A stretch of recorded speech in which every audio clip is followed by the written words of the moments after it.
आवाज येतोय का? येतोय आवाज? नाही. आवाज येतोय?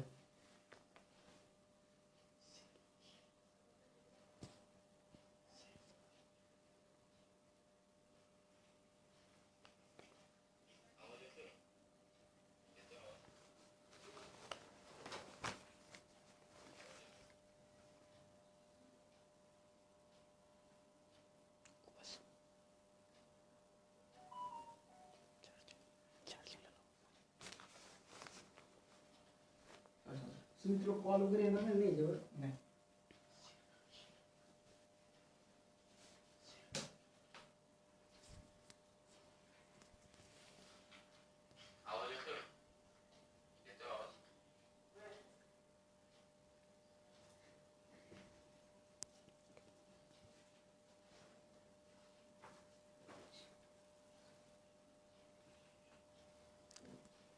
नमो तस्स भगवतो अरहतो सम्मा संबुद्धस्स. नमो तस्स भगवतो अरहतो सम्मा संबुद्धस्स. नमो तस्स भगवतो अरहतो सम्मा संबुद्धस्स. सुखो बुद्धानुपादो सुखो सद्धम्म देसना.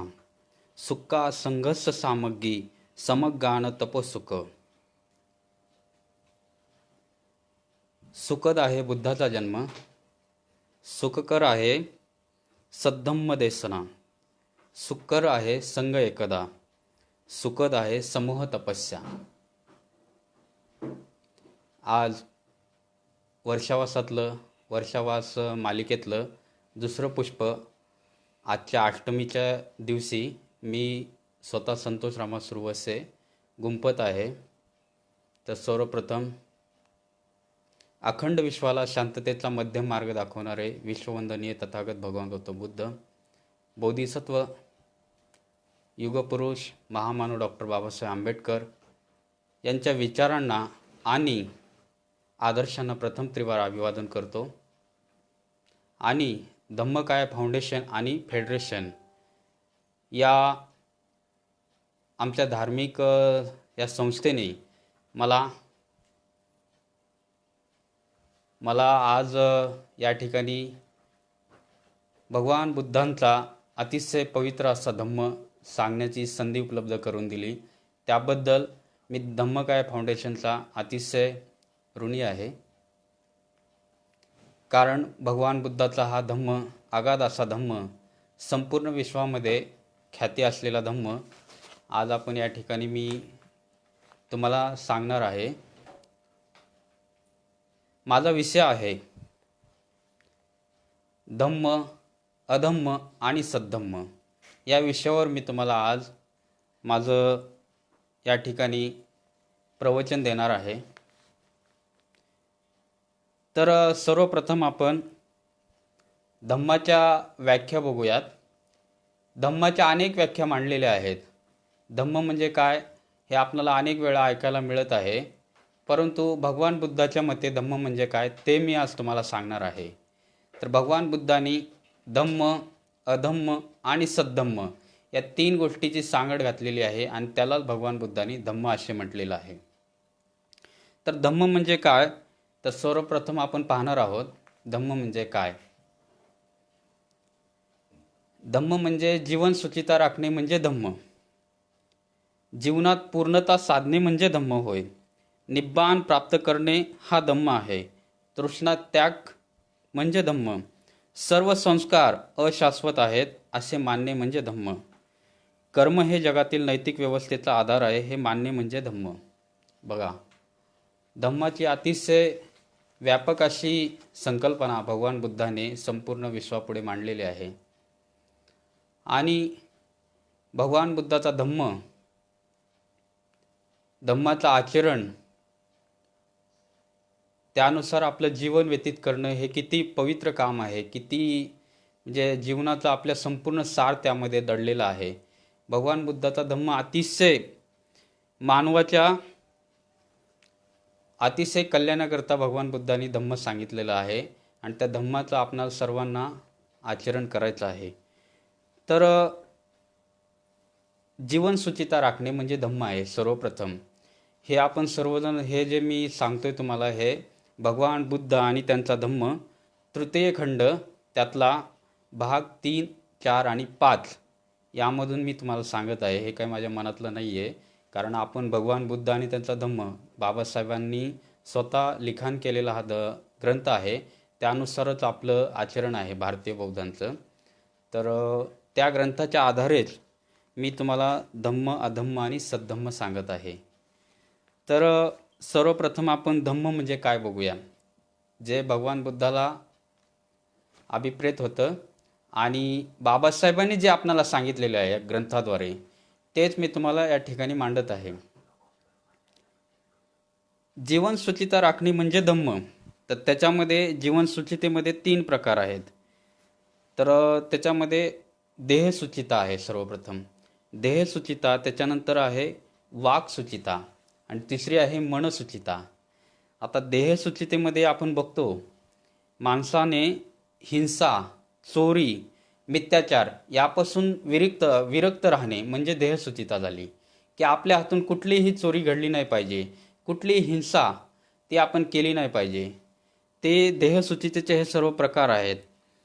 मिथ्याचार म्हणजे आपण वाणीने आपल्या तोंडाने जे बोलतो ना, असं व्यर्थ बडबड वगैरे करतो, ते देहसूचितेमध्येच येत आहे. आणि दुसरं आहे वाक्सूचिता. त्याच्यामध्ये असत्य भाषण येते. असत्य आपण मिनटाला बघतो असं सहज खोटं बोलतो. कुणी मित्राने विचारलं काय रे कुठं आहे, जरी आपण आपल्या घरीच असलो तरी बाहेर सांगतो कुठं, आणि कधी कधी बाहेर असलो तरी घरी हे सांगतो. म्हणजे असं जे आपल्याला वाटतं हे सर्व नॉर्मल आहे, म्हणजे ह्या छोट्या छोट्या गोष्टीतून आपलं बघा शीलभंग होत असतं.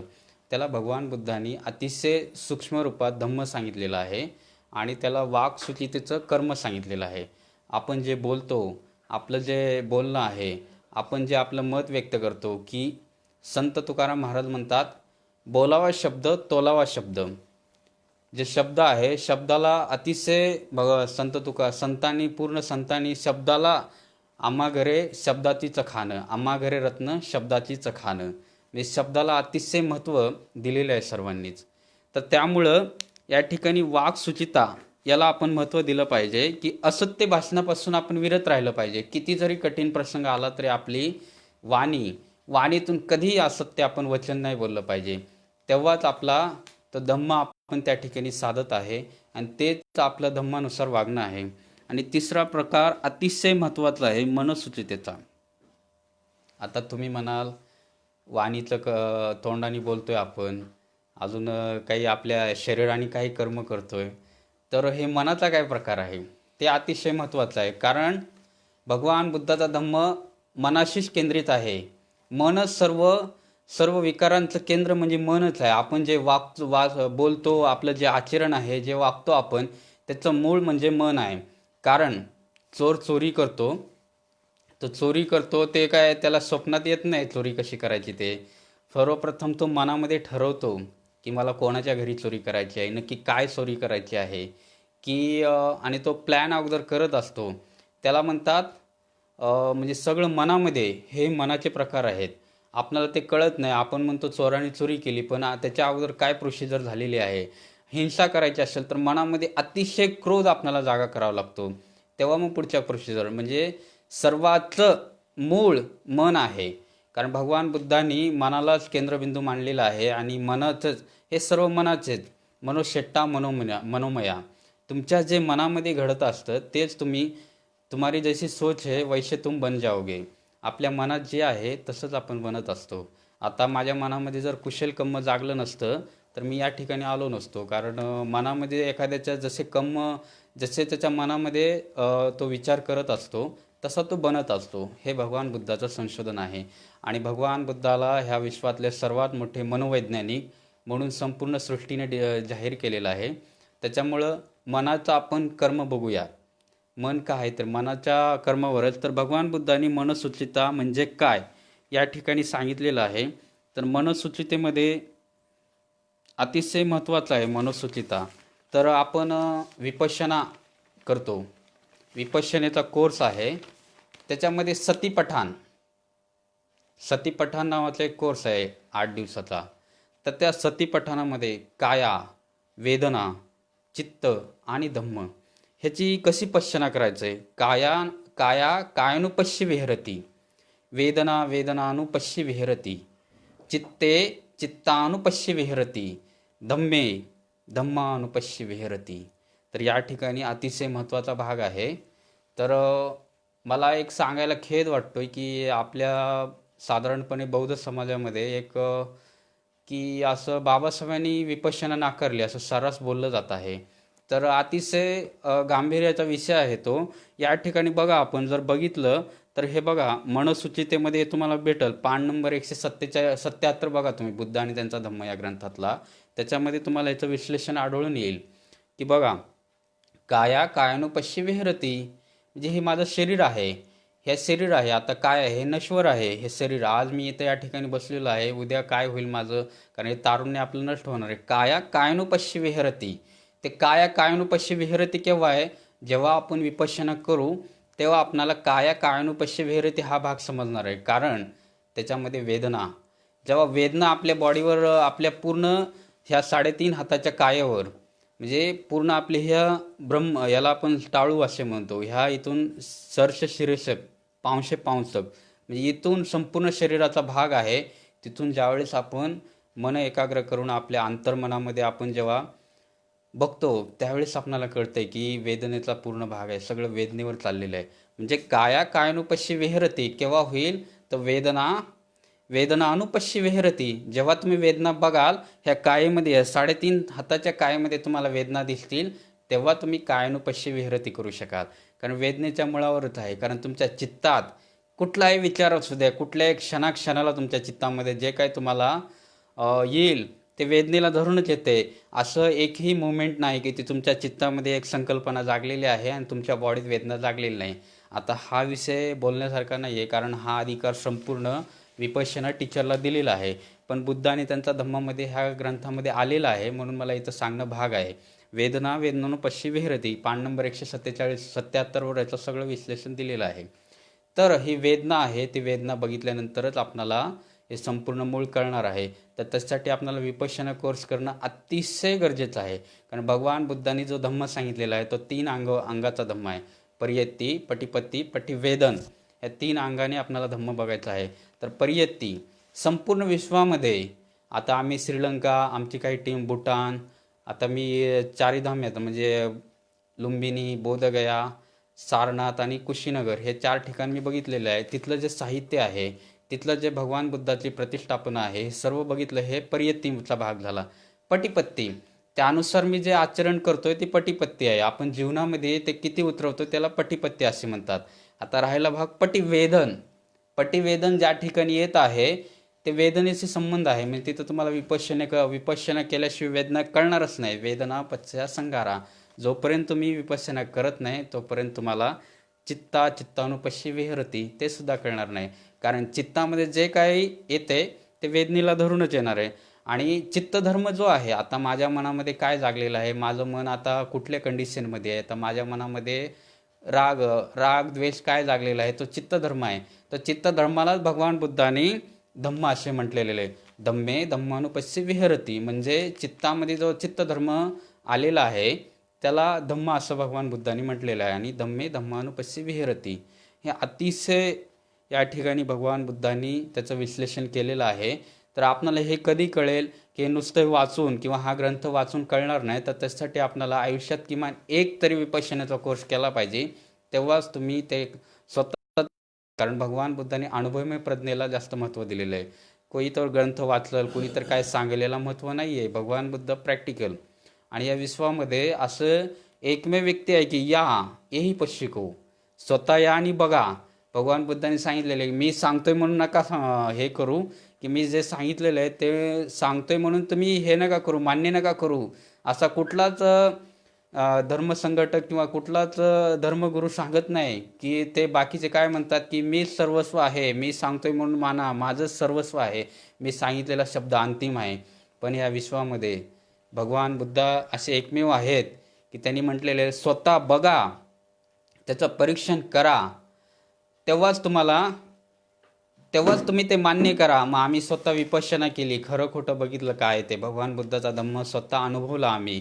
मी स्वतः 4 कोर्स केले विपश्यनेचे, तेव्हा मी या गोष्टीपर्यंत येऊन ठेपलेलो आहे की भगवान बुद्धांनी सांगितलेला धम्म 3 अंगांनी कसा बघायचा तो मी सांगितलेला आहे. तर आपण आता या ठिकाणी काही 5 दुर्लभतासुद्धा सांगितलेल्या आहेत. म्हणजे हे जे करतोय आपण देहसुचिता, त्याच्यानंतर आहे वाक्सुचिता, त्याच्यानंतर आहे मनसुचिता. हे 3 गोष्टीचा आपण आपल्या अँगलने आपल्या जीवनामध्ये त्या सुचिता राखत असताना, जीवनसुचिता राखत असताना काही 5 दुर्लभता सांगितलेल्या आहेत भगवान बुद्धांनी. त्या दुर्लभता दूर केल्या तर आपली देहसुचिता अगदी व्यवस्थितपणे पार पाडली जाईल. तर त्या 5 दुर्लभता कुठल्या आहेत? तर पहिली आहे पानातिपाता वेरमणी सिक्का पदं समादियामी, म्हणजे त्याच्यामध्ये आली जीवहिंसा. त्याच्यानंतर आहे आदिन्नादाना वेरमणी सिक्का पदं समादियामी, म्हणजे आली चोरी. त्याच्यानंतर आहे कामे सुमिच्चाचारा वेरमणी सिक्का पदं समादियामी, म्हणजे काममिथ्याचार. आणि चौथा आहे मुसावादा वेरमणी सिक्का पदं समादियामी, असत्य भाषण. आणि 5वा आहे सुरा मेरय मज्जे पमाद ठाणा वेरमणी सिक्का पदं समादियामी.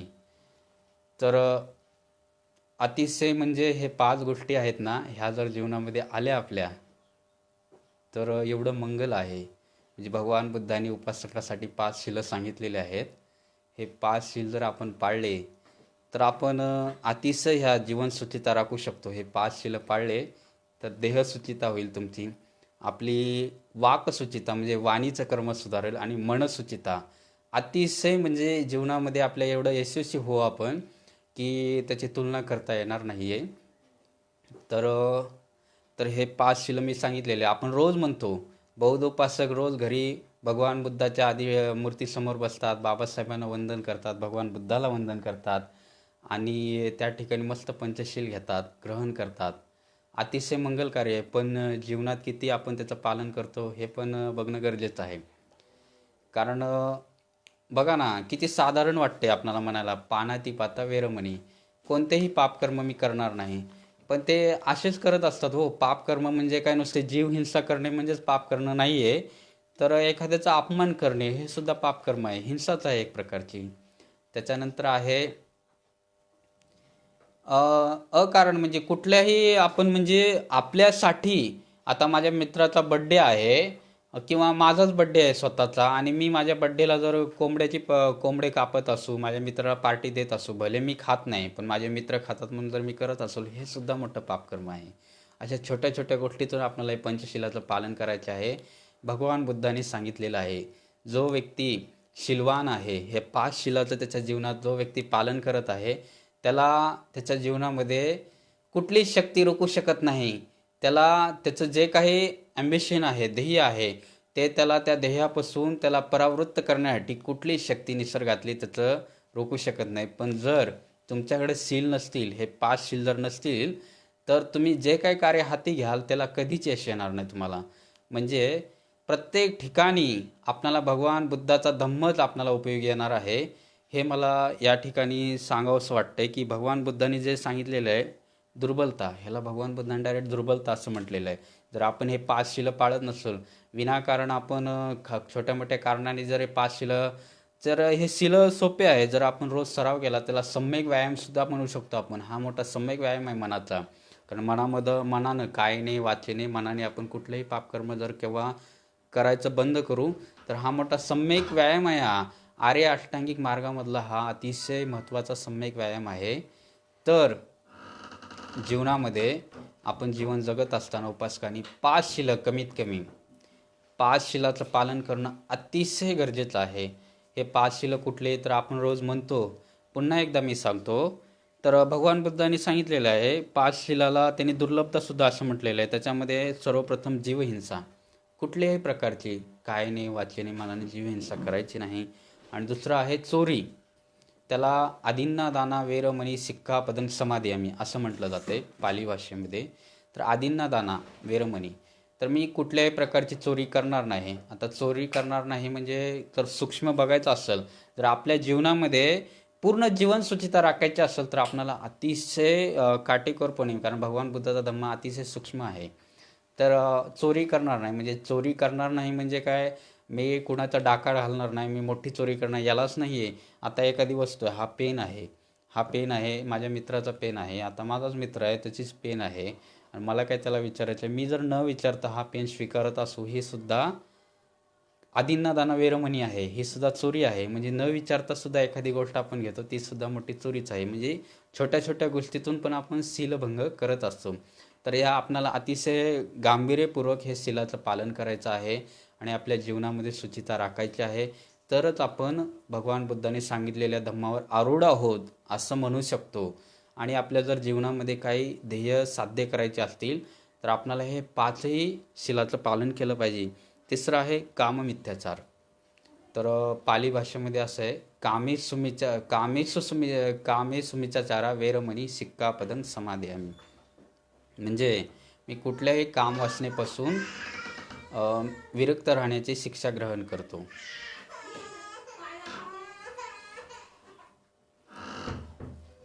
बघा, छोट्या छोट्या गोष्टी आहेत. आता कामेसुमिचाचारा वेरमणी सिक्कापदं समादयामी असं म्हटलं की त्याच्यामध्ये येतंय की व्यभिचाराचा भाग आहे. आता व्यभिचार म्हणजे काय, तर आता आता एखाद्याचं लग्न नाही झालं तरीसुद्धा तो अब्रह्मचर्याचं पालन करतो असं नाही आहे. कारण त्याच्या जर मनात येत असेल काम वासनेचा विकार येत असतील आणि तो जर ते भोगता भावनी बघत असेल की एखादी त्यांनी सुंदर दृश्य मोहक दृश्य बघितलं असेल आणि काम वासनेचे जर तो एखादे दृश्य बघत असेल किंवा असं जिथं म्हणजे काम वासनेचे काही ठिकाण आहे तिथं जरी तो जात असेल आणि त्याच्या मनात असे विचार येत असेल, ते सुद्धा कामेसुमिच्चाचारा वेरमणी आहे. नुसतं कामेसुमिच्चाचारा म्हणजे बलात्कार करणे, वाईट आचार करणे एवढंच नाही आहे, तर अगदी छोटे छोटे नुसता मनामध्ये असा विचार करणे हे सुद्धा कामेसुमिचारा वेरमणी आहे. म्हणजे अतिशय आपल्याला गांभीर्यपूर्वक हे शीलाचं पालन करायचं आहे.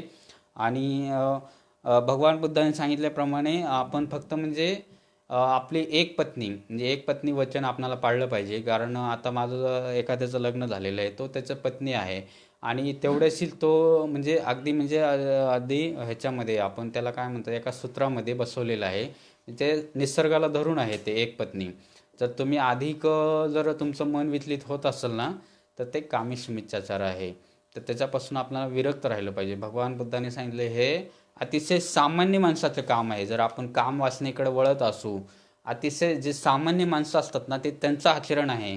म्हणजे अतिशय जे घाणेरडे विचाराची माणसं असतात ते असे विचार करतात. भगवान बुद्धांनी सांगितले तुम्हाला जर जीवनामध्ये यशस्वी व्हायचं असेल तो अधम्म आहे.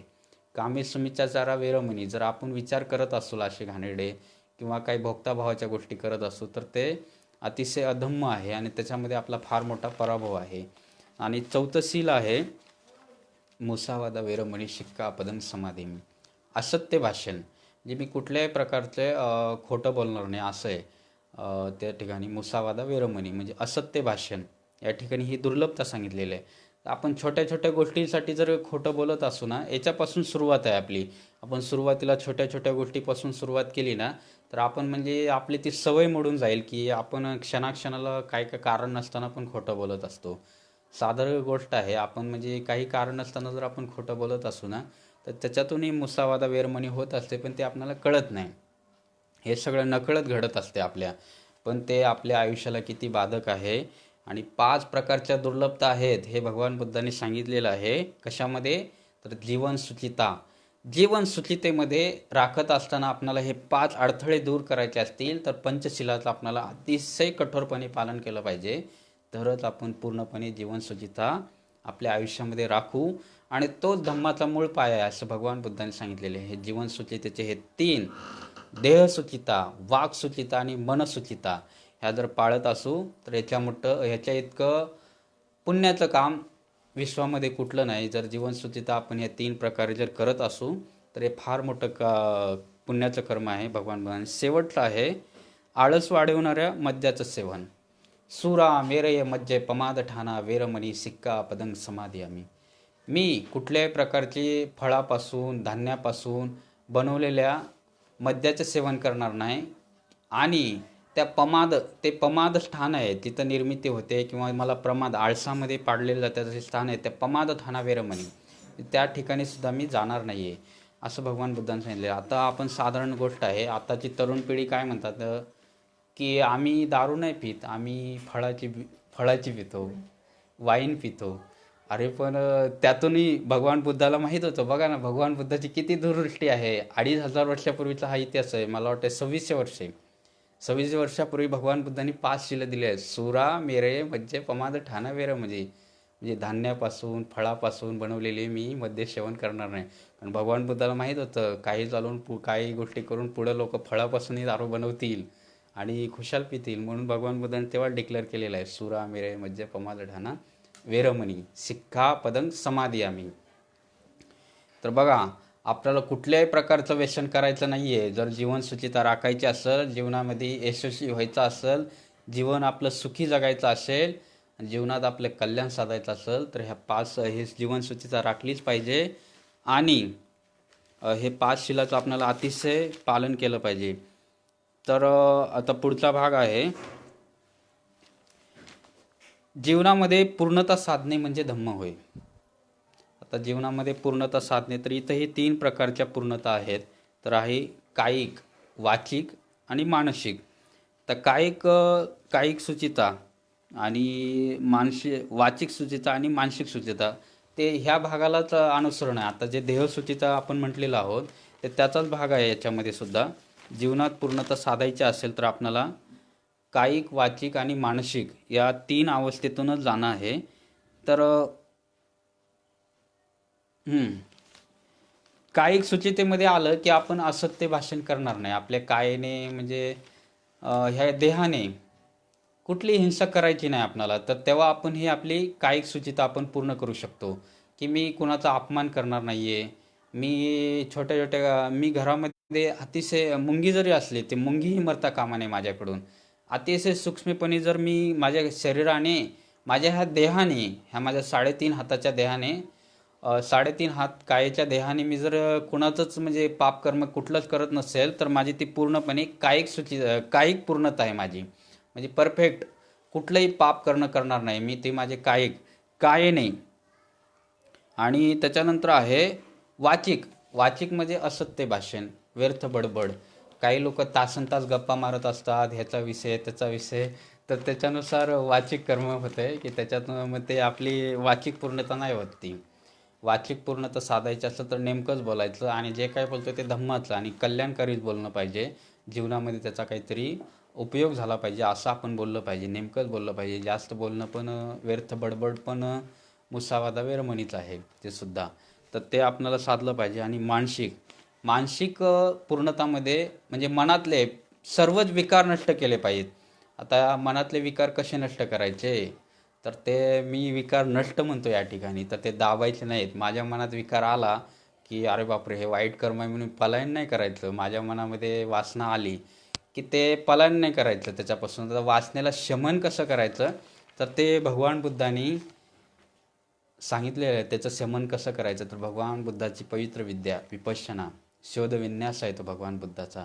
तर त्या विपश्यनाद्वारे आपण आपली मानसिक पूर्णता साधू शकतो. त्या विपश्यनाद्वारे मनामध्ये जे काही तुमच्या विकार येतात, ते विकार कसे नष्ट करायचे त्यासाठी आपल्याला विपश्यना करणं अतिशय गरजेचं आहे. तर पुन्हा एकदा या ठिकाणी विपश्यनेचा संदर्भ येत आहे. हे पान नंबर 179वर सांगितलेले आहे, बाबासाहेबांच्या ग्रंथात आहे. तुम्ही सर्व वाचू शकता त्या ठिकाणी, त्यात काय डाऊटच नाही आहे. की बघा सगळे त्याच्यासाठी मानसिक पूर्णता कोणत्या प्रकारची असते, तर चित्तमल सांगितलं आहे. चित्तमल सांगितलेलं आहे त्या ठिकाणी भगवान बुद्धांनी. तर चित्तातला जो मळ आहे, तो मळ घालवायचा असेल आपणाला, तर आपणाला म्हणजे चित्तामध्ये जे काही उत्पन्न होतात संस्कार, तर ते असे असले पाहिजेत की ते कुशल असले पाहिजेत, अकुशल नाही. ते अकुशल जेव्हा होतं तर ते आपल्या चित्ताद्वारे आपण आपलं हे करत असतो, त्या ठिकाणी अकल्याण करत असतो आणि तो अधम्म आहे. आपल्या मनात एखादे वाईट विचार येत असतील, घाणेरडे विचार येत असतील, आपल्या मनामध्ये जर अकुशल चित्त आपलं जागत असेल,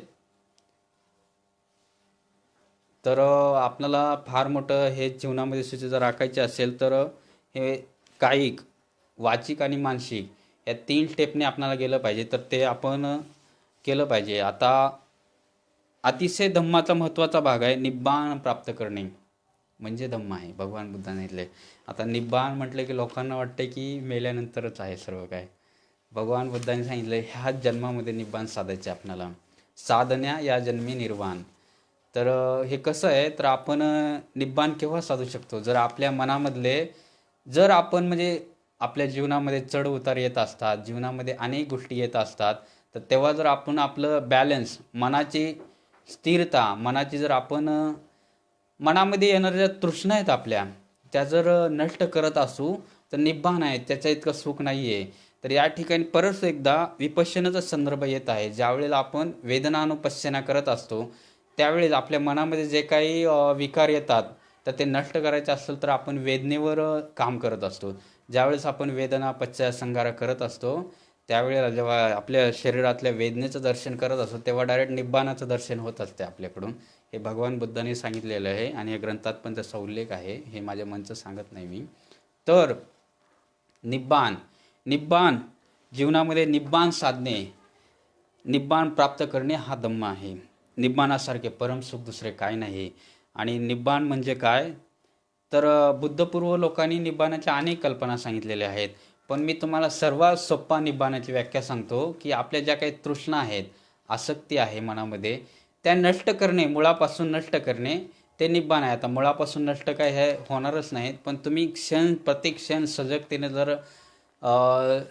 जर तुम्ही प्रति क्षण जागत असाल, तर ते निब्बाणाचेच आपण दर्शन करतोय, निब्बाणापर्यंतच जातोय, हे असं भगवान बुद्धांनी म्हटलेलं आहे. तर ते निब्बाण प्राप्तीचं सुख म्हणजे धम्म आहे. निब्बाण प्राप्त करणे म्हणजे सुख आहे. तर भगवान बुद्धाच्या काळामध्ये अनेक भिक्षू अरहंत झालेले, अनेक लोकांनी अरहंत पद जीवनामध्ये प्राप्त केलेलं, आणि त्याच्यातून निब्बाण, ते पूर्ण निर्वाण झालं त्यांचं. त्या ठिकाणी जीवनामध्ये ते लोक सुखी झाले आणि ते धम्माच्या सर्वोच्च ठिकाणी पोचलेले आहे. धम्माचं सर्वोच्च शिखर ते गाठलेले आहे. आणि चौथा आहे यामध्ये तृष्णा त्याग म्हणजे धम्म. धम्मपदामध्ये भगवान बुद्ध म्हणतात, सर्वात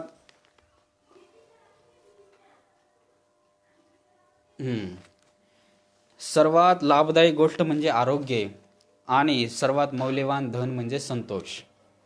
भगवान बुद्धांनी सांगितलेले म्हणजे आपल्या जीवनामध्ये जे आरोग्य आहे. आता बघा, या ठिकाणी आपण आरोग्याचा मुद्दा आलेले, आज संपूर्ण जग भयभीत आहे. संपूर्ण जीवसृष्टीवर आज एक संकट निर्माण झालेलं आहे आणि आरोग्याचे प्रश्न निर्माण झालेले आहेत. तर तुम्ही म्हणाल, मग आरोग्याचं कसं काय, या ठिकाणी आरोग्य आपलं धन आहे आणि आरोग्य कसं सांभाळायचं. आणि संतोष, आरोग्य असेल तर संतोष आहे ना. आपलं जर देह कायिक वाचिक मानसिक आपण सदृढ नसू, तर आपल्या जीवनात संतोष येणार नाही आहे. तर भगवान बुद्धाने सांगितलेला जो धम्म आहे, त्याद्वारे आपण आपल्या जीवनात आरोग्य आपण सुधारू शकतो. कारण भगवान बुद्धाचा आचरण, भगवान बुद्धाने जे आचारसंहिता सांगितलेले, भगवान बुद्धाने जे नियम सांगितलेले आहेत, ते नियम कुठले, तर हे पंचशील म्हणजेच भगवान बुद्धाचे 5 नियम आहेत असं समजू शकतो आपण. तर या 5 नियमाचं पालन केलं तर आपल्याला कुठलाच आरोग्याचा प्रश्न निर्माण होणार नाही आहे. आणि जेव्हा आरोग्याचा प्रश्न नाही राहणार, तर आपल्या जीवनामध्ये आपोआप संतोष येणार आहे. आणि तृष्णा त्याग, त्याच्यातूनच आपली तृष्णा त्याग होणार आहेत. तृष्णा त्याग केलं की सर्वश्रेष्ठ धन आपण प्राप्त केलं असं आहे. आणि म्हणूनच भगवान बुद्धांनी लोभ आणि तृष्णा याला काबूत ठेवण्यास सांगितले आपल्याला. कारण आपल्याला जीवनामध्ये जर यशस्वी व्हायचं असेल, तर तृष्णेचा त्याग केलाच पाहिजे. तृष्णेला आपण बळी पडलंच नाही पाहिजे. आणि पाचवा आहे, सर्व संस्कार अशाश्वत आहे असे मानणे. तर भगवान बुद्ध आपल्याला अशाश्वत या ठिकाणी संस्काराला आणि त्याचा सिद्धांत या ठिकाणी आपल्याला सांगतात भगवान बुद्ध. कारण जीवनामध्ये चढ उतार येतात, सुखदुःख येतात, हे सर्व अनित्य आहे. म्हणजे सगळे हे परिवर्तनशील आहे. आज मी या ठिकाणी तुमच्यासमोर बोलत आहे, उद्या या टायमाला मी कुठे असन काय असन हे काही सांगता येत नाही आहे. आज आपल्या आयुष्यामध्ये असे प्रसंग आलेले आहेत, पुढं काय येईल, ह्याचं पुढं काय होईल, हे सर्व परिवर्तनशील आहे. म्हणजे सर्व संस्कार अशाश्वत आहेत, म्हणजे त्याची काहीच शाश्वत नाही. म्हणजे ह्या जीवनामध्ये सर्व काय तर परमनंट नाही आहे, हे सगळं टेम्पररी आहे. म्हणजे हे सगळं नित्य काहीच नाही आहे. हे जीवनामध्ये काहीच नित्य नाही. फक्त सूर्य चंद्र बोललं तर नित्य म्हणू शकतो त्यांना आपण. बाकीचं काहीच नित्य नाही आहे. सर्व संस्कार अनित्य आहेत. हे जर आपण जीवनामध्ये कळलं आपल्याला, आता आपण विपश्यनाला आम्ही जातो, तिथं बघतो आम्ही आमच्या शरीरामध्ये अनित्य अनित्य अनित्य अशा संवेदना येतात, उत्पाद होतात, नष्ट होतात, निर्माण होतात, नष्ट होतात. म्हणजे हे सर्व संस्कार अशाश्वत आहेत, सर्व अनित्य आहे. हे जेव्हा आपल्या जीवनामध्ये आपण अंगीकारू, सर्व आपले हे शरीर आहे, तारुण्यपण आहे आपलं, हे सर्व नश्वर आहे. हे जेव्हा आपल्याला कळल तेव्हा जेव्हा आपणाला मानू, कधी मानायचे तर ते आपणाला जाणायचे स्वतः. भगवान बुद्धाचा धम्मच असा जाणण्याचा आहे की मानायचं नाहीये. कुणीतरी सांगितलंय, ह्यांनी सांगितलंय, ग्रंथात लिहिलंय म्हणून नाहीये. तेव्हाच तुम्हाला कळल की हे कसं अशाश्वत आहे, कसं नश्वर आहे. बोलायला सोपं आहे, हो हे अनित्य आहे, ते अनित्य आहे, दुःख अनित्य आहे. आणि जरा काय चढ उतार आलं की माणसाच्या जीवनात सुख आलं की सुखाने पार आनंदित होतो, दुःख आलं की पार डोंगर कोसळल्यासारखं तो दुःखी होतो. म्हणजे इथं कुठं अशाश्वत आली, कुठं अनित्याचा बोध आला. तर तुम्हाला जर हे सामान्य माणसाचं काम नाहीये. आज आपण बघतो आपल्या समाजामध्ये गडगंज श्रीमंत लोक आहेत, आपल्या आजूबाजूला श्रीमंत लोक आहेत, पण त्यांच्या जीवनामध्ये सुख समाधान दिसत नाहीये. त्यांच्या जीवनामध्ये आणि त्याचा बोध दिसत नाही. लोक जरा काय झालं तर असे प्रॉब्लेम क्रिएट करतात, स्वतः पण दुःखी होतात, दुसऱ्या आजूबाजूचा सर्व परिसर दुःखी करत असतात. तर तेव्हा आणि त्याचा बोध तिथं नाही राहत. तर जीवनामध्ये आणि त्याचा बोध जागायचे की हे प्रसंग आलेला आहे, हे सुद्धा बदलणार आहे. ह्या जो आणि त्याचा बोध आपण जागू तर आपण सजगता जी असते जीवनामध्ये, भगवान बुद्धांनी जी सांगितलेली सजगता आहे, ती सजगता आपण आपल्या जीवनामध्ये येऊ शकते. आणि त्याचा बोध जर जागला तर आपल्या जीवनामध्ये आपलं एवढं कल्याण होणार आहे की आपणाला निसर्गातली कृत्रिम शक्ती आपणाला रोखू नाही शकणार. आपण कुठलं दुःख आपल्या वाट्याला येणार नाही. आणि त्याचा बोध जागला ना की हे अनित्य आहे, माझं शरीर अनित्य आहे, नष्ट होणार आहे, हे सर्व नष्ट होणार आहे. तर याच्यामध्ये मोहपाशात म्हणजे चौथा कृष्णात त्याग आपोआप होतं या ठिकाणी. तर आणि त्याचा बोध तुम्ही जागे झालं तुमच्या मनामध्ये तर तृष्णा त्याग आपोआप होणार आहे. अरे अनित्य आहे सगळं, हे आज तारुण्य उद्याचं राहिलंच अशी गॅरंटी नाही ना, परमनंट काय नाही. तुम्ही अजूनही बघा, कुठलीच गोष्ट परमनंट नाही आहे, सगळं काही टेम्पररी या ठिकाणी. काहीच सगळं घडत नाही आहे. जे बघतोय आपण डोळ्यांनी दिसतंय सगळे भासमान सत्य आहे, शाश्वत काहीच नाही, अशाश्वत आहे. हे सगळं दिसतंय आपल्याला, हे सगळं हायफाय सगळं सोसायटी आहे, इंडस्ट्रीज आहे, सगळं जगजगाट आहे, पण ह्याच्यात काही अर्थ नाही आहे, ह्याच्यामध्ये काही तात्पर्य नाही. आणि ते आता आपणाला मनुष्य धर्म आहे, आपल्याला जीवन गृहस्थ आहे, तर हे सगळं मानायचे आपणाला, ह्याच्यात काय अडकायचं नाही आहे. तृष्णा त्याग करायचा. जर अडकलं तर मग आपल्याला दुःखातून मुक्त कुणीच नाही करू शकणार. अडकायचं नाही आहे. हे सगळं अनित्यबोध जागा करायचे आपल्याला, क्षण प्रतिक्षण अनित्यबोध जागा करायचा आहे. यह भी बदलेगा. म्हणजे जे आलेलं आहे ते आज पाऊस येतोय, उन्हाळा येणार आहे, हिवाळा येणार आहे, म्हणजे ह्या ऋतूचक्रात सुद्धा म्हणजे निसर्गात एवढे बदल होतात. मग आपल्या जीवनात का नाही? जे बाहेर आहे तेच आपल्या जीवनामध्ये आतमध्ये आहे. जे बाहेर बदल दिसतात तेच आपल्या आतमध्ये आहे. विपश्यना करायची म्हणजे काय मोठं काय ते एवढं शास्त्र नाही आहे. जे आपण बाहेर बघतोय तेच आपल्या आतमध्ये बघायचे आपल्याला. तर पुढचा आहे मुद्दा. डायरेक्ट आपण आता एक शेवटचा मुद्दा आहे. कर्म हे जगातील नैतिक व्यवस्थेचा आधार आहे, हे मानणे म्हणजे धम्म आहे. अतिशय महत्त्वाचा मुद्दा आहे. भगवान बुद्धांनी संपूर्ण धम्म कर्मावर आधारित सांगितले. आता मी किती जरी बडबड केली, किती जरी मी तुमच्यापुढं साहित्य सांगितलं, किती जरी प्रवचन केले, किती जरी भले मोठे श्रोते तुमच्यापुढे आणले, पण तुम्ही जेव्हा ते जीवनामध्ये उतरणार नाहीत, म्हणजे प्रत्यक्ष ते प्रॅक्टिकलमध्ये आणणार नाहीत, कर्मसिद्धांत जेव्हा तुम्ही कर्म हे जगातील नैतिक व्यवस्थेचा आधार आहे. तुम्ही जे कर्म म्हणजे ह्या पार्थिव जगामध्ये जी सुव्यवस्था आहे, त्या सुव्यवस्थेमध्ये या ऋतुचक्रामधली जी सुव्यवस्था आहे, नैतिक व्यवस्थेचा आधार आहे. हे आपण करत असताना कर्म, भगवान बुद्धाला कर्माला म्हणजे स्वतःचं कर्म, कोणी ईश्वर आहे, माझ्या जीवनात बदल घडवेल, मी ह्या ईश्वराची पूजा करतो, ह्या धर्माला मानतो, ते करतो, हे जर करत बसलो की आपल्या मराठीत म्हण आहे देर हरी पलंगावरी, असं जर आपण म्हणत बसलो तर मग कर्मसिद्धांत आपला राहत नाही की आपण कर्माला महत्त्व दिलं पाहिजे. आता मी स्वतः पंचशिलाचं पालन नाही केलं, मी नुसतं ध्यानधारणा करत बसलो आणि शीलच पाळत नसेल तर मग काही अर्थ नाही त्याला. तर कर्माला अतिशय महत्त्व आहे या ठिकाणी. तर आपल्या जीवनामध्ये आपण कर्म ही केलीच पाहिजे. कुठली कर्म? तर चांगली कर्म केली नाही तर ते नैतिक व्यवस्थेचा आधार नसणार आहे. जर आपल्या जीवनामध्ये चांगली कर्म, शीलाचं पालन करणंच आहे, तो तुमच्या नैतिक व्यवस्थेचा आधार आहे. आणि हे कर्म करत असताना आपल्याला जेव्हा आपण कर्म करू तेव्हाच आपले सर्व सिद्धांत त्यापुढं आपण जीवनातच उतरणार नाही. आपण शीलाचं पालनच नाही करणार तर पहिली मंजिल शील आहे, दुसरी मंजिल समाधी. आपलं शीलच स्ट्रॉंग नसेल तर आपण काहीच नाही करू शकत. आता शील पालन करायचं म्हणजे तिथं मोठं कर्म आलेलं आहे. ते आपल्याला अतिशय सम्यक व्यायाम आहे तो, एक प्रकारे कर्म करायचे त्या ठिकाणी आपल्याला. म्हणजे जीवनामध्ये आपल्याला हे सर्व गोष्टी भगवान बुद्धांनी सांगितलेल्या ज्या गोष्टी आहेत त्या आचरणात आणायच्या आहेत, त्यालाच कर्म असं म्हटलेलं आहे. आता आपण दुसऱ्या मुद्द्याकडे येऊ. अधम्म म्हणजे काय? अधम्म. तर अधम्म अधम्म म्हणजे आतापर्यंत मी तुम्हाला धम्म सांगितला, आता त्याच्या पुढं अधम्म. तर अधम्म म्हणजे कसं, जो धम्माचा भाग नाही तो अधम्म. म्हणजे त्याच्यामध्ये भगवान बुद्धांनी सांगितलेले आहे, दैवी चमत्कृतीवर विश्वास ठेवणे म्हणजे अधम्म. आता दैवी चमत्कृती विश्वास ठेवणे म्हणजे अधम्म.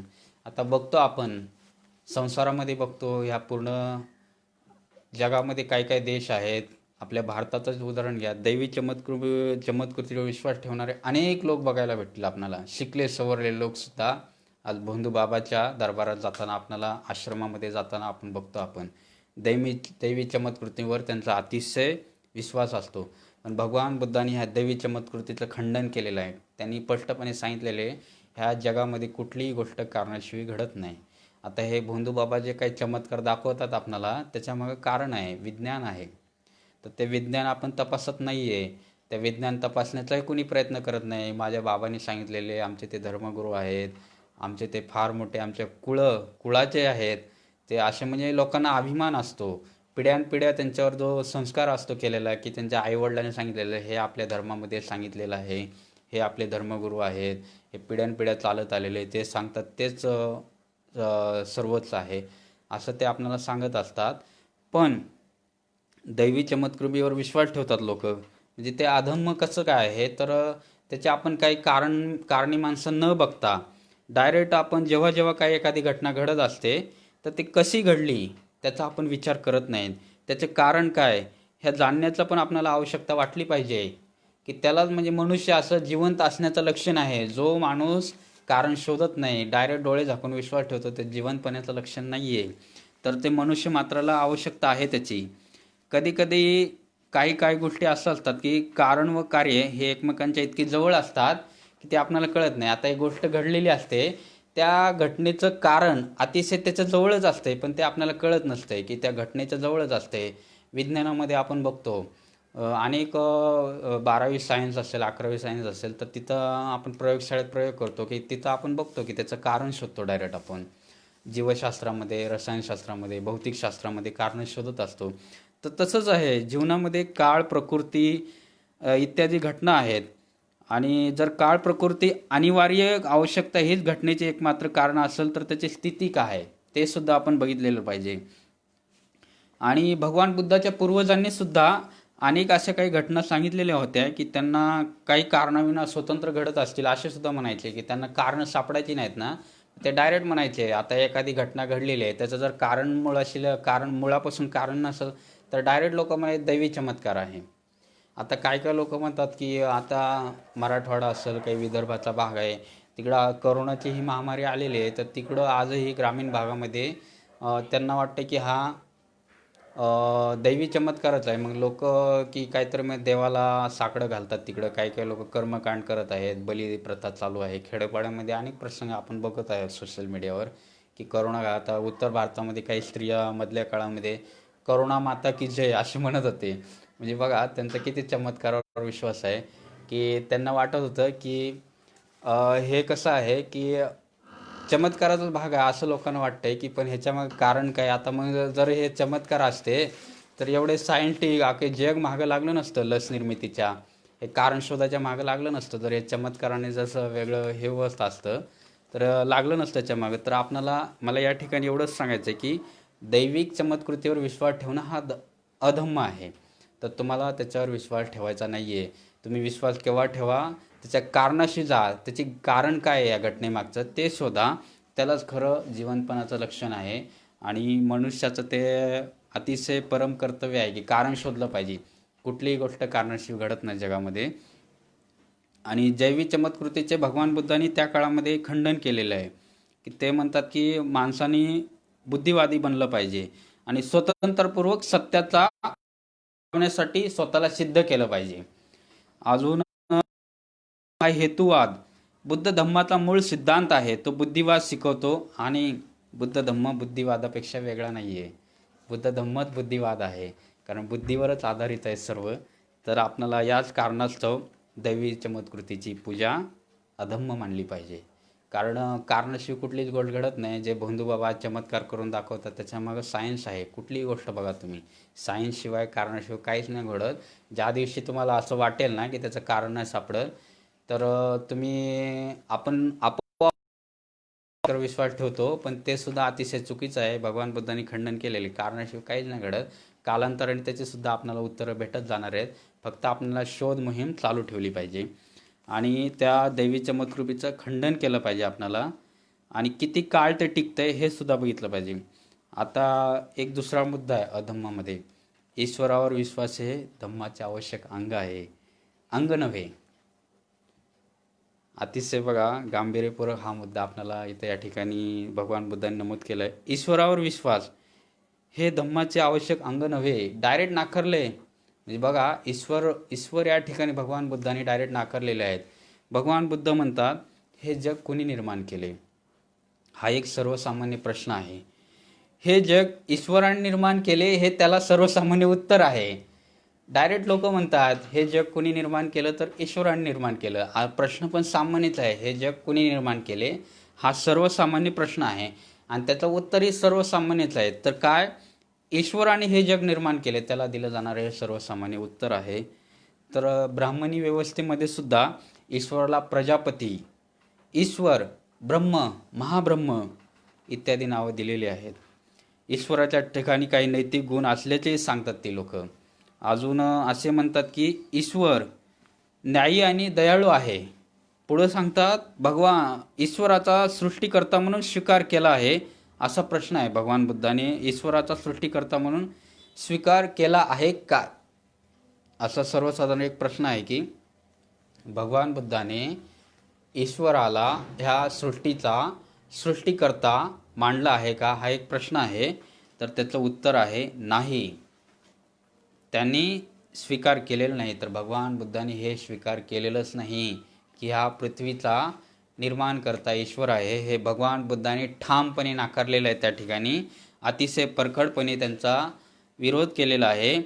अशी अनेक कारणं आहेत की ज्यांच्यासाठी त्यांनी ईश्वराचा अस्तित्वाचा सिद्धांतच मान्य केलेला नाही आहे. तर ते कोणीही ईश्वराला पाहिलं नाही. तर त्याच्यातलं पहिलं कारण आहे कोणीही ईश्वराला पाहिलं नाही आहे.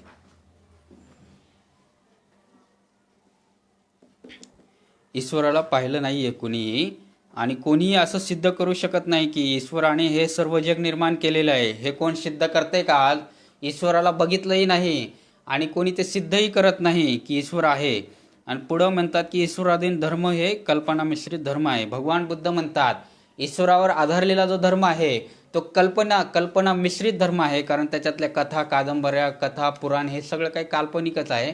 म्हणून तो धर्म ही कल्पना मिश्रित आहे. ईश्वरावर आधारलेला जो धर्म ईश्वरावर आधारलेला आहे तो डायरेक्ट काल्पनिक आहे. भगवान बुद्धाने 2600 वर्षापूर्वीच सांगितलेलं आहे.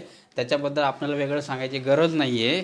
तर भगवान बुद्ध म्हणतात की ईश्वराधीन धर्म हे कल्पना मिश्रित धर्म आहे. म्हणून ईश्वरावर आधारलेला धर्म हा काही उपयोगाचा नाही आहे.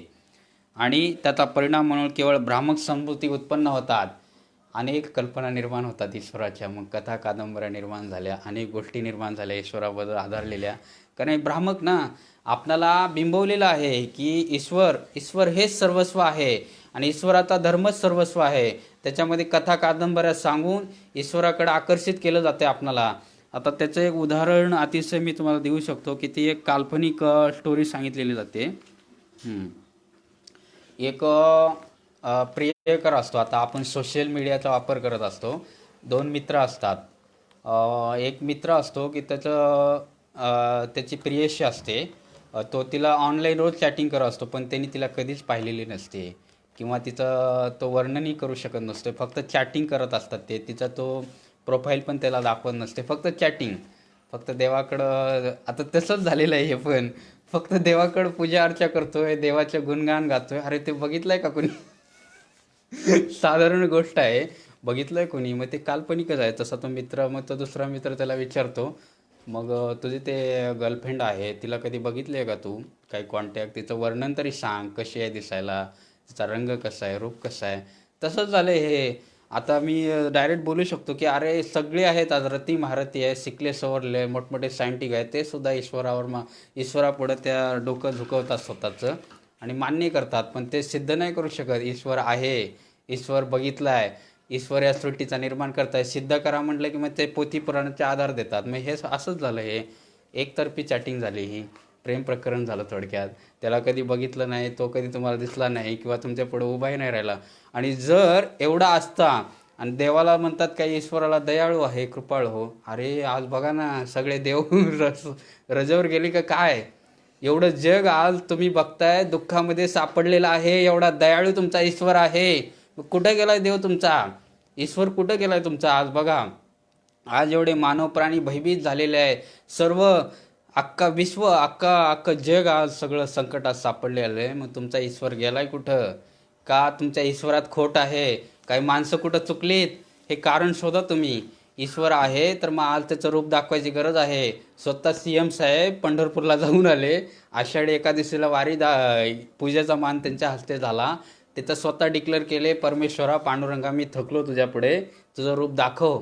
स्वतः CMनी हात टेकले, गुडघे टेकले. बघा आज किती भयानक, सगळे देवळं बंद झाले, सगळे चर्च बंद झालेले, काहीच नाही राहिलं. म्हणजे बघा, ईश्वराचं अस्तित्व दाखवण्याची आज खरी गरज असताना आज ईश्वर रजेवर गेला आपला.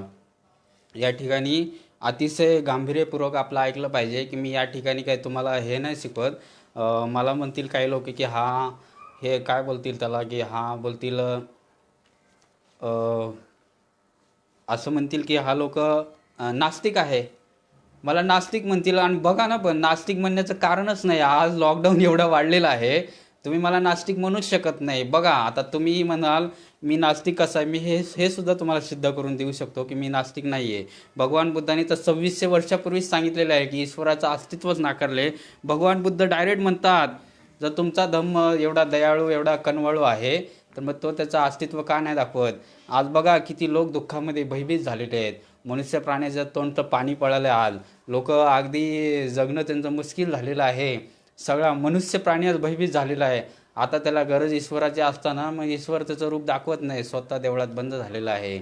मग याचा बघा ना, ईश्वरावर विश्वास हे धम्माचे आवश्यक अंग नव्हे, हा मुद्दा भगवान बुद्धाचा आज सिद्ध होतोय. हा भगवान बुद्धांनी 2600 वर्षापूर्वी सांगितलंय, पण या कोरोनाने दाखवून दिलं की ईश्वरावर विश्वास हे धम्माचे आवश्यक अंग नव्हे. हे आज आपल्याला जिवंतपणे त्याचं उदाहरण बघण्यास मिळालेलं आहे. कोरोनाने सगळे जग, सगळ्या मनुष्य प्राण्याला आज जमिनीवर खऱ्या अर्थाने आणलेलं आहे. तर मी या ठिकाणी कोरोनाचे आभार मानेन त्याबद्दल, की लोक आता तर डोळे उघडतील, मी अशी अपेक्षा बाळगू शकतो. आणि मी पुढच्या मुद्द्याला हात घालतो की अधम्माचा मुद्दा आहे. ब्रह्मसाहित्यावर आधारित धर्म अधर्म आहे. ब्रह्मसाहित्य आहे, ब्रह्माने अनेक साहित्य निर्माण केलेले आहेत त्या काळामध्ये. काय म्हणतात ते, त्याच्यामध्ये ब्रह्माने सांगितलेलं आहे.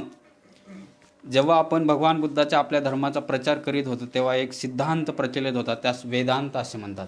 वेद निर्मिले ब्रह्मसाहित्यामध्ये. आता ते वेद कसे आहेत, काय आहेत, हे बाबासाहेबांनी सांगितलेले आहेत आपल्याला. आणि त्या वेदाची काय विल्हेवाट लावली आहे हे संपूर्ण जगाने बघितले. बाबासाहेबांनी महाडच्या 14 तळ्याला मनुस्मृती कशा प्रकारे जाळलेली आहे, कुभांड कसं त्यांचं उघड पाडलेलं आहे, ते बाबासाहेबांनी केलेलं आहे. म्हणजे ब्रह्मसाहित्यावर आधारित सुद्धा अधर्म आहे हे बुद्धांनी सांगितलं आणि बाबासाहेबांनी डायरेक्ट जाळून टाकलं. साहित्यच जाळून टाकलं ना. तेव्हा कुठं गेले होतं तुमचं, जर ब्रह्मसाहित्य एवढं जर तुमचं जाज्वल आहे, एवढं जर ते हे आहे, एवढं सामर्थ्य आहे, तर मग तेव्हा बाबासाहेबाला का नाही रोखलं त्या ब्रह्मसाहित्याने. वेद पुराणाने पण नाही रोखू शकला. काळारामाला घाम फुटला नाशिकच्या, जेव्हा बाबासाहेब काळारामाच्या दर्शनाला येतात, काळारामाला घाम फुटला. कडेलोट बंदोबस्त नाशिकला केला. तुमचा ईश्वर होता तर बाबासाहेब पुढे येऊन उभं राहायचं आणि त्यांनी दाखवायचं. एका शूद्रांनी त्या ठिकाणी प्रवेश करायला घेतला, तुमच्या काळारामाला घाम फुटतोय. हे किती मोठं पाखंड आहे बघा. पण लोक नाही सुधारणार. हे जरी केलं, उद्या करोना जाईल, लोक म्हणतील आमच्याच देवानी घालवला.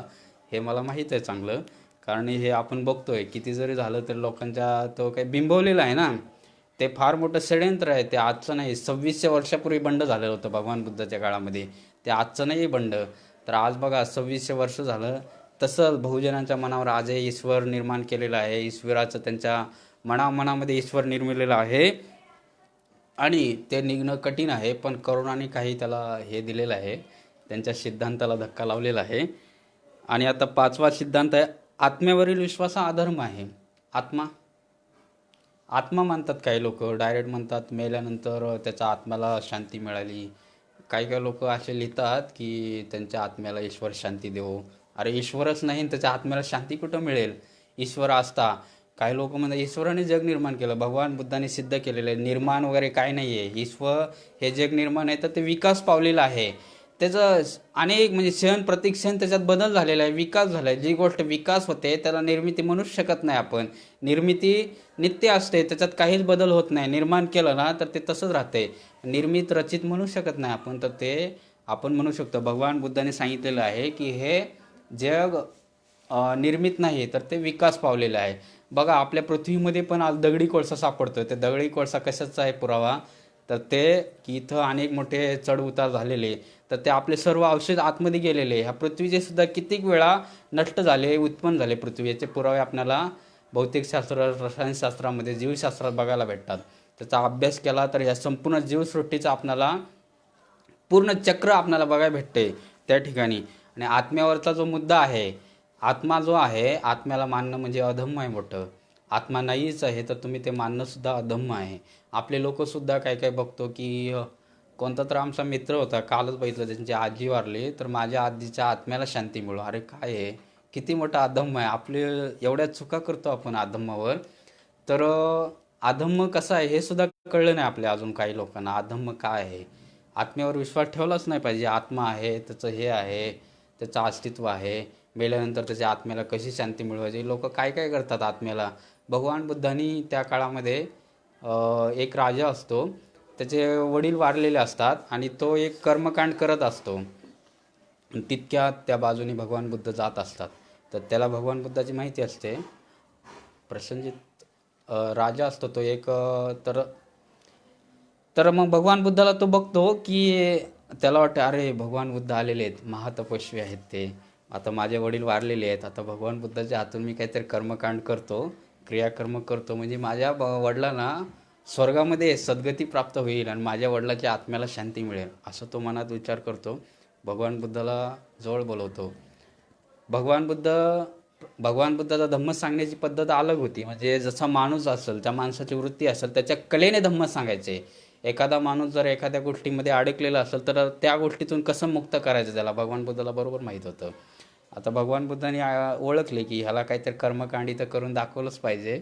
तेव्हाच हा म्हणजे विश्वास ठेवला या गोष्टीवर. आणि तो फार अगदी श्रद्धाभावाने भगवान बुद्धाला विनंती करतो की माझे वडील वारलेले आहेत, आता तुम्ही योगायोगाने इथं आलात तर माझ्या वडिलाला आत्म्याला शांती लाभो, असं काहीतरी कर्म करा तुम्ही आणि मग माझ्या वडिलाला तिकडं शांती मिळेल. मग ते भगवान बुद्ध हो बोलतात, मी करतो ना, तुझ्या वडिलाला बरोबर शांती मिळेल असं कार्य करतो. एक काम कर, 2 मडके आण भरून.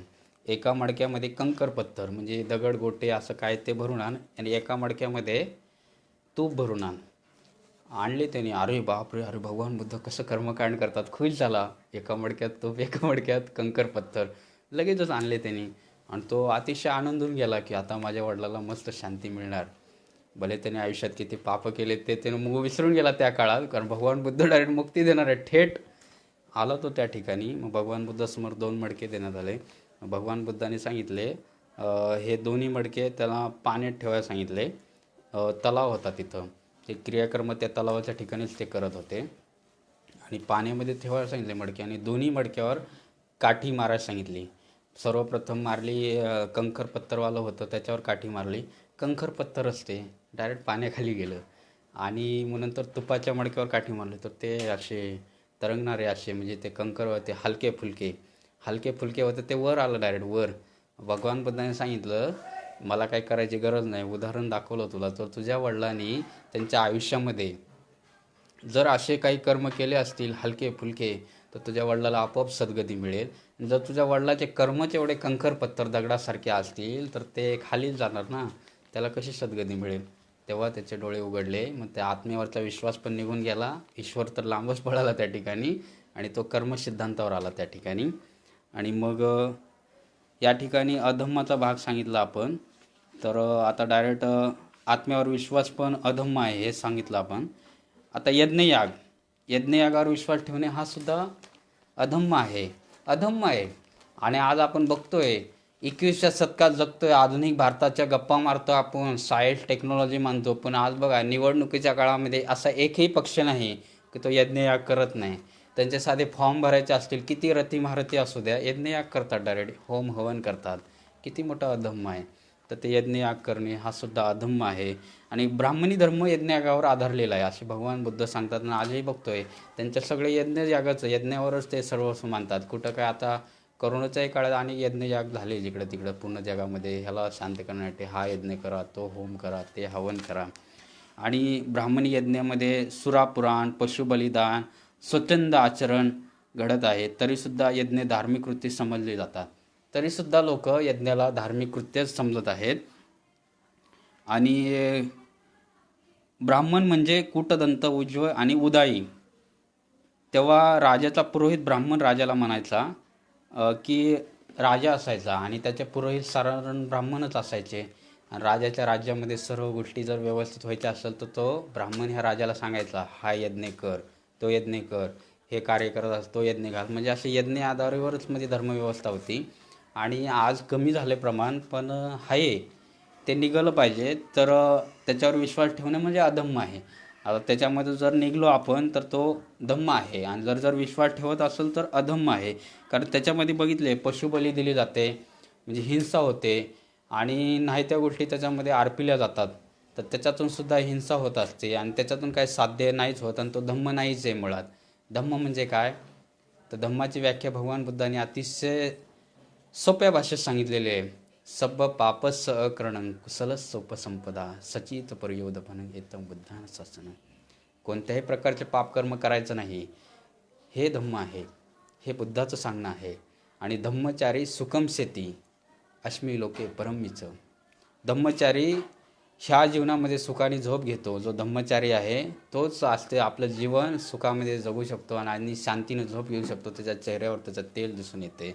आणि तुम्ही यज्ञ करत असाल, कर्मकांड करत असाल, पशुबळी देत असाल, तर ते धर्म नाही आहे, अधर्म आहे तो.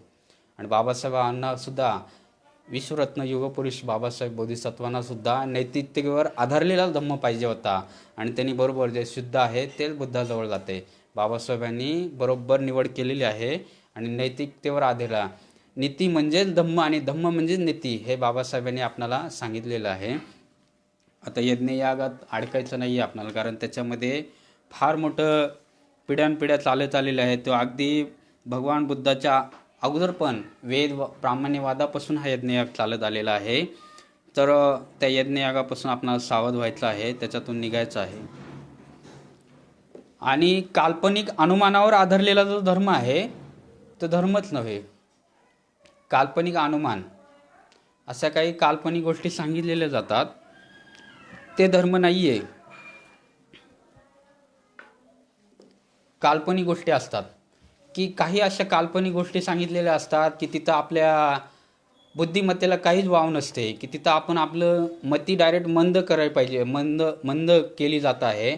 एवढ्या काल्पनिक ब्राह्मण कथा कादंबऱ्या सांगितल्या. आणि काल्पनिक अनुमान असतात, मग ते तसं झालं होतं, मग त्या घटना घडलेल्या. आणि काही प्रश्न विचारायला पण त्या ठिकाणी आपल्याला वाव नसते. जो धर्म असल्या सिद्धांताला आपल्या धर्माचा एक भाग समजतो, तर भगवान बुद्धाच्या मते स्वीकारार्ह नाही आहे. म्हणजे भगवान बुद्धाने तो धर्मच स्वीकारलेला नाही आहे. आणि भगवान बुद्धाच्या समकालीन आचार्यांनी ज्या सिद्धांतांना आपल्या धर्माचे आधार बनवले होते, तो आत्मा आणि विश्वोत्पत्ती या संबंधीचे जे काही प्रश्न विचारले होते ते असे होते: मी गतयुगात होतो काय, मी गतयुगात नव्हतो काय, मी तेव्हा काय होतो, मी काय होऊन काय झालो, मी भविष्यकाळात असेन काय, मी भविष्यकाळात नसेन काय, मी तेव्हा कोण असेन, मी तेव्हा कसा असेन, मी कोठून आलो. हे असे अनेक प्रश्न, माझं अस्तित्व कोठून आले आणि ते येथून कोठे जाणार, असे प्रश्न भगवान बुद्धाला पण त्या काळात विचारले नव्हते. तर दुसरे काही आचार्य होते ते विश्व उत्पत्ती संबंधात प्रश्न विचारायचे. काही म्हणत हे ब्रह्माने विष्णू निर्मिले आहे, तर काही म्हणत प्रजापतीने आत्मयज्ञाने ते निर्मिलेले आहे. म्हणजे हे असे काल्पनिक, हे सर्व कल्पना विस्तार आहे, याच्यामध्ये सत्य काही नाही. म्हणजे एक आपल्या लहान मुलांना त्याची आजी जशी गोष्ट सांगत असते की काल्पनिक सगळे, एक राजा था, एक राणी थी, एक चोर था, एक असं काय काय सांगतात ना, हे सगळं तसं आहे. म्हणजे हे असं झालं होतं, ते तसं झालं होतं, याच्यात काही अर्थ नाही आहे. तर जगाची निर्मिती एकदम झाली आहे का यावर भगवान बुद्धाचा विश्वास नव्हता. जगाची उत्क्रांती झाली असे तो भगवान बुद्ध मानायचे. कारण या जगाची निर्मिती एकदम झालेलीच नाही. कशी काय झाली असं? जर एकदम झाली असती तर एवढं बदल नसते झात. तर हळूहळू त्याच्यामध्ये उत्क्रांती झालेली आहे. आता आपण जर पूर्ण जगाचं भ्रमण केलं तर वेगवेगळे ठिकाण आहेत आणि उत्क्रांतीसुद्धा आपण निसर्गामध्ये आजही बघू शकतो. श्रीलंकेचं बेट असेल, त्याच्यानंतर इकडं आहे म्यानमार आहे, अनेक अशा काही गोष्टी आहेत जगामध्ये की त्या आपण बघत असतो की त्या डायरेक्ट उत्क्रांती झालेली आहेत. आपल्याला डायरेक्ट समजतं या ठिकाणी की हे उत्क्रांती झालेली आहे की आपोआप निर्माण झालेलं नाही. तर याचं भान आपण राखलं पाहिजे. आता धर्मग्रंथाचं केवळ पठण म्हणजे धर्म नव्हे, की फक्त धर्मग्रंथाचं पठण म्हणजे धर्म नव्हे. कारण नुसते ग्रंथ वाचलं म्हणजे तो सुद्धा धर्म नाही आहे, तर अधर्म आहे तो सुद्धा, असे भगवान बुद्ध म्हणतात. आता आपण सर्वात शेवटचा भाग बघूया, सद्धम्म. सद्धम्म म्हणजे काय? आता धम्म झाला, अधम्म झाला, आता सद्धम्म. तर सद्धम्ममध्ये दोनच मुद्दे सांगितले आहेत भगवान बुद्धांनी.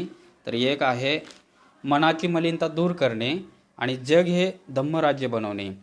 याद्वारे भगवान बुद्धांनी सांगितले की सद्धम्म म्हणजे काय? मनाची मलिनता दूर करणे. जे मनामध्ये आपल्या विकार जडलेले आहेत अनेक पिढ्यानपिढ्या, ते दूर करा आणि जग हे धम्मराज्य बनवायचे. धम्मराज्य म्हणजे काय?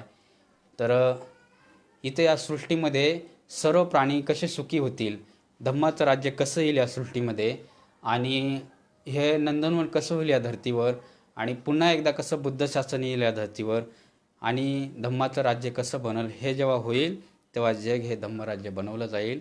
हे कधी शक्य होईल? तर मनाची मलिनता दूर होईल. सर्व मानव प्राण्याच्या मनामध्ये मैत्री, मुदिता, उपेक्षा आणि करुणा हे 4 गुण जेव्हा जागतील तेव्हा आपोआप हे जग हे धम्मराज्य बनलं जाईल. आणि या धम्माचा पूर्ण या सृष्टीवर पुन्हा एकदा धम्म जागृत होईल. आणि या सृष्टीवर असं कधीच घडणार नाही अपातक. जसं भगवान बुद्धाच्या काळामध्ये सृष्टीवर कुठलीही गोष्ट घडत नव्हती, तसं घडणार नाही. कधी होईल? जग हे धम्मराज्य जेव्हा बनल तेव्हा. तर हे जग धर्मराज्य बनवण्यासाठी आपल्याला मनातली मलिनता दूर करायची आहे. तर सर्व उपासकांनी, सर्वांनी माझं हे मनोगत ऐकलं, माझं प्रवचन ऐकलं, त्याबद्दल मी सर्वांचा अतिशय ऋणी आहे. धम्मकाय फाउंडेशनचा सुद्धा मी अतिशय ऋणी आहे. एवढंच या प्रसंगी बोलतो आणि मी माझे 2 शब्द थांबवतो. नमो बुद्धाय. जय भीम. साधू साधू साधू.